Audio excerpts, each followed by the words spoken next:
Bien-aimés dans le Seigneur, que Dieu vous bénisse et que la grâce de Dieu se manifeste sur vous.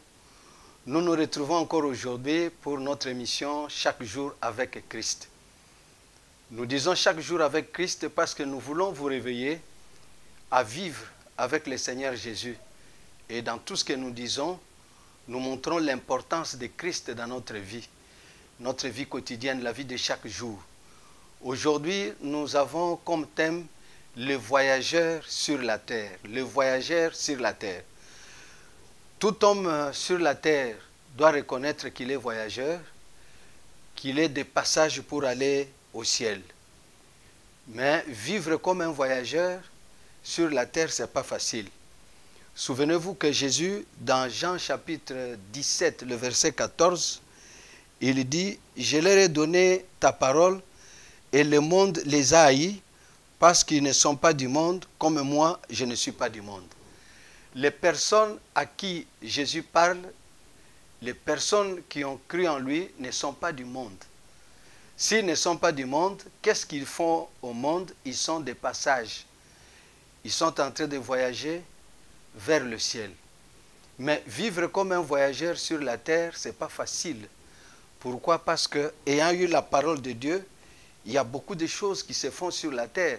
Je vous donne un exemple. Quelqu'un quitte par exemple la ville de Kinshasa. Kinshasa, c'est la capitale de la RDC. Il va dans une province.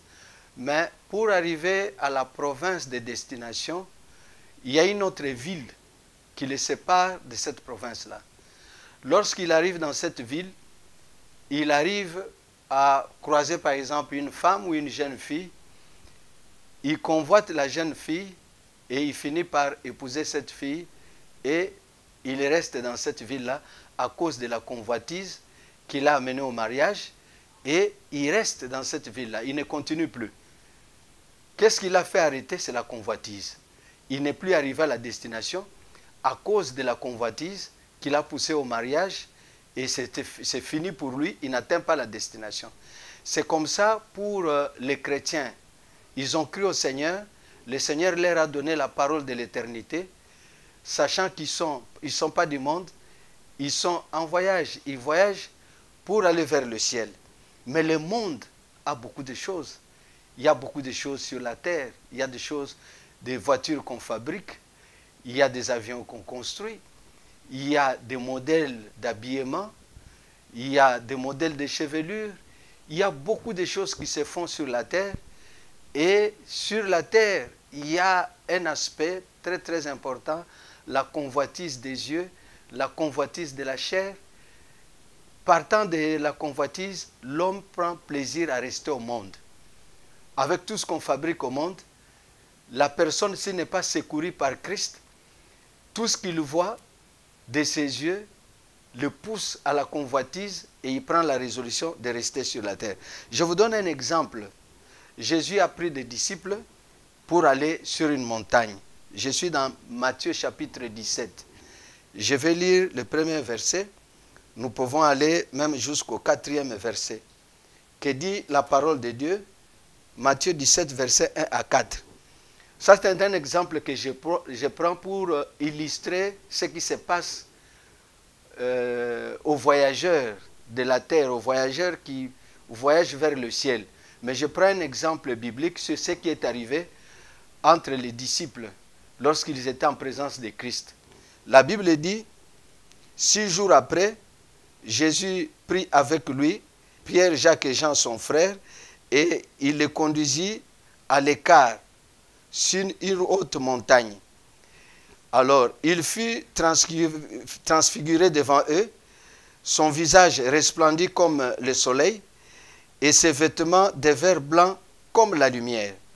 Et voici Moïse et Élie leur apparurent et s'entretenant avec lui. Pierre, prenant la parole, dit à Jésus, « Seigneur, il est bon que nous soyons ici.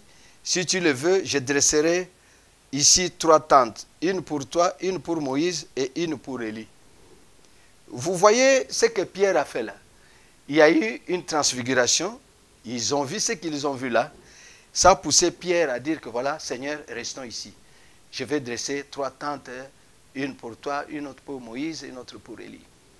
Partant de ce qu'il a vu. C'est ce qui se passe au monde. Il y a des choses qui se fabriquent au monde. Il y a des voitures, il y a des maisons qu'on construit. Les modèles de maisons, il y a des avions, il y a beaucoup d'autres choses qui attirent les hommes à la convoitise. Les hommes qu'on attire, ce sont des personnes qui voyagent, qui sont des voyageurs. Ils ont eu la parole de l'éternité. Ils ont eu l'évangile, afin qu'ils vivent selon l'évangile, pour permettre qu'au temps voulu, qu'ils puissent aller au ciel. Mais les choses qu'ils voient au monde les attirent par convoitise et beaucoup prennent la résolution de rester sur la terre. Ils n'ont plus la pensée qu'il y a un autre endroit meilleur que la terre. Ils n'ont plus la pensée que Dieu a prévu une cité céleste qui est plus que la terre, qui est plus que le monde. Pourquoi c'est parti? Parce que ce qu'ils voient les pousse à la convoitise. Il y a la convoitise de la chair.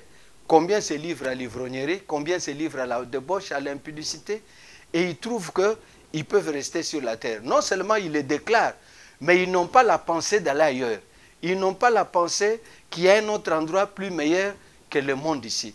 Pourquoi ils n'ont plus cette pensée? C'est à cause de ce qu'ils voient. Raison pour laquelle celui qui peut nous aider facilement, c'est Jésus-Christ. Souvenez-vous qu'il a dit, de vous-même, vous ne pouvez rien faire. C'est-à-dire, devant ce qu'on peut voir, il est difficile que vous résistiez à ça. Il est difficile. Mais avec Christ, il va régénérer, renouveler la pensée. Il va vous convaincre par le Saint-Esprit que ce que tu vois, il peut te dire que ce que tu vois ne t'amènera nulle part. Ce que tu vois n'ajoutera rien. Ce que tu vois ne te fera pas quelque chose de meilleur que ce que Dieu peut te donner. Mais lorsque tu vois et que Christ n'est pas en toi, et que Christ ne marche pas avec toi, c'est fini. Ce que tu vois là te poussera à rester sur la terre. À avoir la pensée qu'en dehors de la terre, il n'y a pas autre chose. Tout se passe sur la terre. Voilà pourquoi Jésus-Christ est très important. Et c'est pourquoi nous parlons de chaque jour avec Christ. Parce qu'il y a des choses que tu peux voir aujourd'hui. Un mois après, tu vois quelque chose de plus meilleur que ça. 2 ans après, il y a encore une autre marque de voiture qui sort. 2 ans encore après, il y a encore autre chose. Mais si tu es avec Christ, qui est des changements, qui est de nouvelles voitures, de nouvelles constructions, qui est de tels modèles de chevelure ou d'habillement, cela n'influencera pas ta vie, qui est la vie d'un voyageur, qui est sur la terre, qui demain sera au ciel. Mais sachez que sur la terre, ce qu'on fabrique attire les gens. Ce qu'il y a comme modèle attire les gens à la convoitise, et par cette convoitise, l'homme vit en dehors de l'évangile. On peut dire que c'est le péché, mais il vit en dehors de l'évangile, il vit en dehors de la parole qui lui a été annoncée. C'est comme ça qu'il y a nombreux qui fréquentent les églises, mais ils vivent en dehors de la parole qu'ils écoutent dans ces églises-là. Or, cette parole que vous écoutez dans l'église, c'est pour vous maintenir dans la grâce, continuer votre voyage, arriver à destination. Dans le cas contraire, vous n'arriverez pas à destination. Prenons l'exemple d'un peuple qui fut sur la terre, qui devait aussi voyager. Mais regarde ce qui a été leur pensée. Là, je vais lire Hébreux chapitre 11, les versets 13 à 14. Vous pouvez chercher Hébreux chapitre 11. Nous allons lire ensemble à partir du verset 13. Hébreux chapitre 11, je lis à partir du verset 13. La Bible dit, « C'est dans la foi qu'ils sont tous morts sans avoir obtenu les choses promises.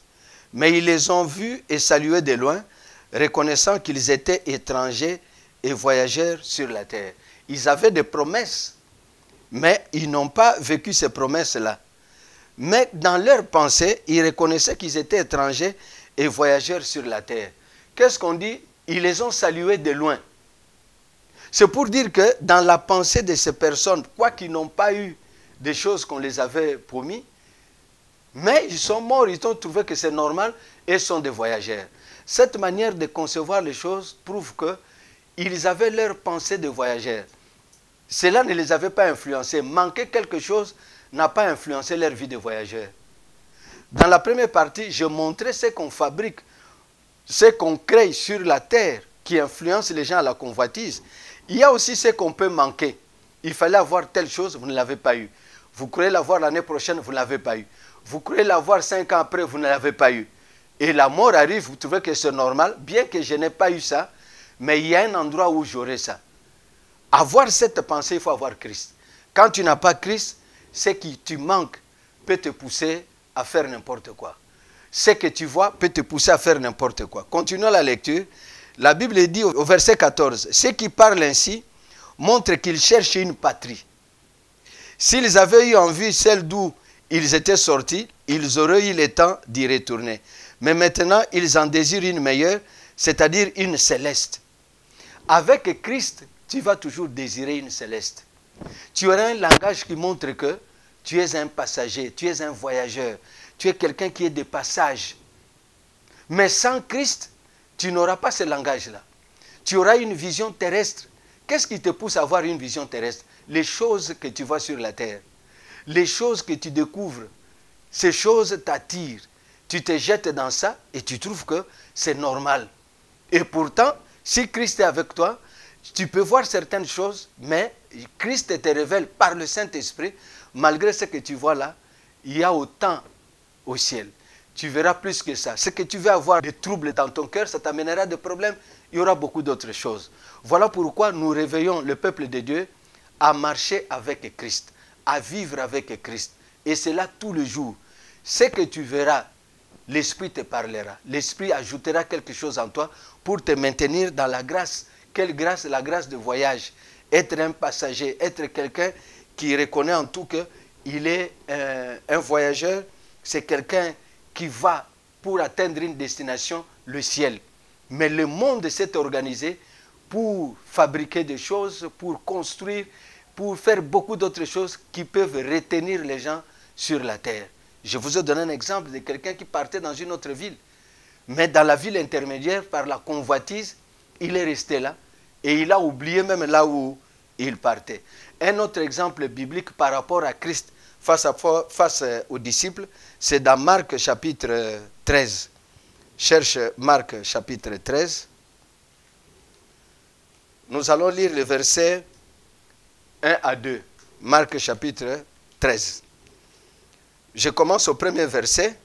Je vais descendre au verset 2. Je peux aller même jusqu'au verset 4. Mais commençons au premier verset. La Bible dit, lorsque Jésus sortit du temple, il était dans le temple avec les gens, priait, les cultes a pris fin. La Bible dit, lorsque Jésus sortit dans le temple, un de ses disciples lui dit, « Maître, regarde quelle pierre et quelle construction. » Jésus lui répondit, « Vois-tu ces grandes constructions? Il ne restera pas pierre sur pierre qui ne soit renversée. » Cette phrase de Jésus a directement bouleversé la pensée des disciples qui étaient là. Mais regarde ce que les disciples ont dit. Ils étaient au culte pour adorer, louer Dieu. Mais à la sortie, l'un des disciples lui dit, regarde quelle pierre et quelle construction.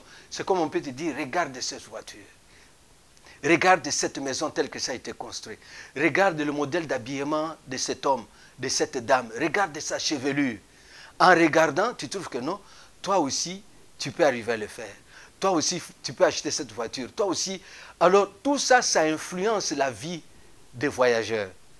Mais Jésus pouvait être influencé. On lui dit, regarde, quelle pierre et quelle construction. Regarde la réponse de quelqu'un qui est un passager, quelqu'un qui est un voyageur. Il dit, vois-tu ces grandes constructions? Il ne restera pas pierre sur pierre qui ne soit renversée. Automatiquement, ça a réveillé la pensée des disciples que ça sera renversé. Après, ça sera quoi? Qu'est-ce qui arrivera? Maintenant, il continue. Il s'assit sur la montagne des Oliviers, en face du temple, et Pierre, Jacques et Jean, André lui firent en particulier cette question. Dis-nous, quand cela arrivera-t-il et à quel signe connaîtra que toutes ces choses vont s'accomplir? Jésus s'est mis à leur dire, prenez garde que personne ne vous séduise.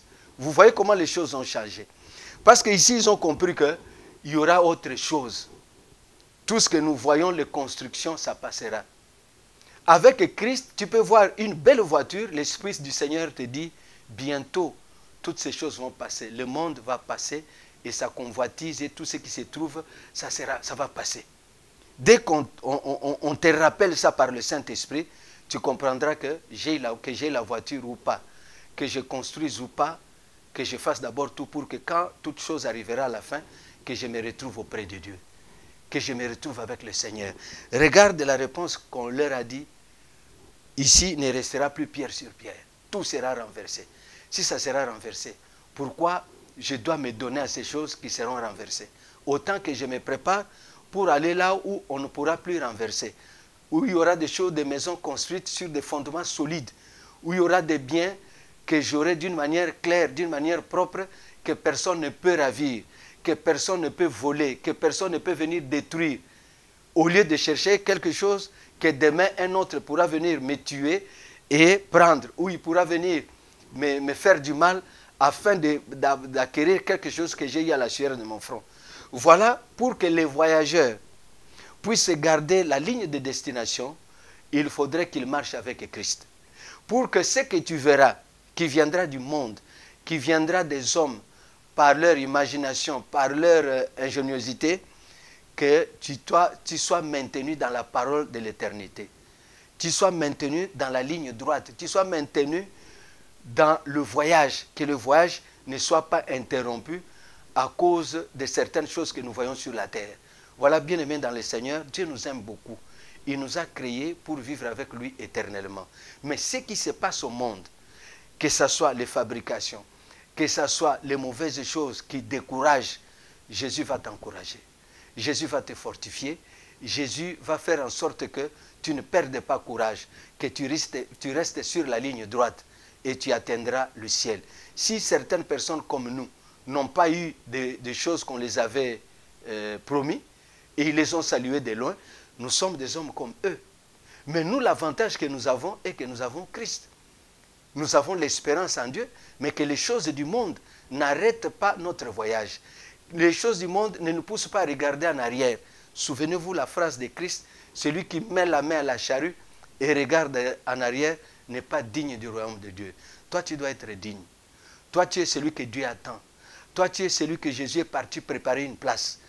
Bien qu'il est parti, il ne faudrait pas que ce que tu restes voir ici puisse t'empêcher de continuer ton voyage. Bien-aimés dans le Seigneur, que Dieu vous bénisse abondamment. Que la paix du Seigneur puisse envahir vos cœurs. Je vous rappelle simplement de lire nos brochures qui se trouvent dans notre site www.cbetel-lis.com ou encore toujours dans YouTube, essayez de visualiser les autres émissions que nous avons faites précédemment. Tout ça, c'est pourquoi? C'est pour que vous puissiez être maintenus dans la connaissance de Christ. Parce que Christ a besoin de vos âmes. Et nous, nous travaillons pour que vos âmes soient entre les mains du Seigneur. Quand Jésus reviendra, que vous soyez avec lui. Quand vous quittez la terre, vous allez auprès de Dieu. Voilà votre destination. Que Dieu vous bénisse abondamment.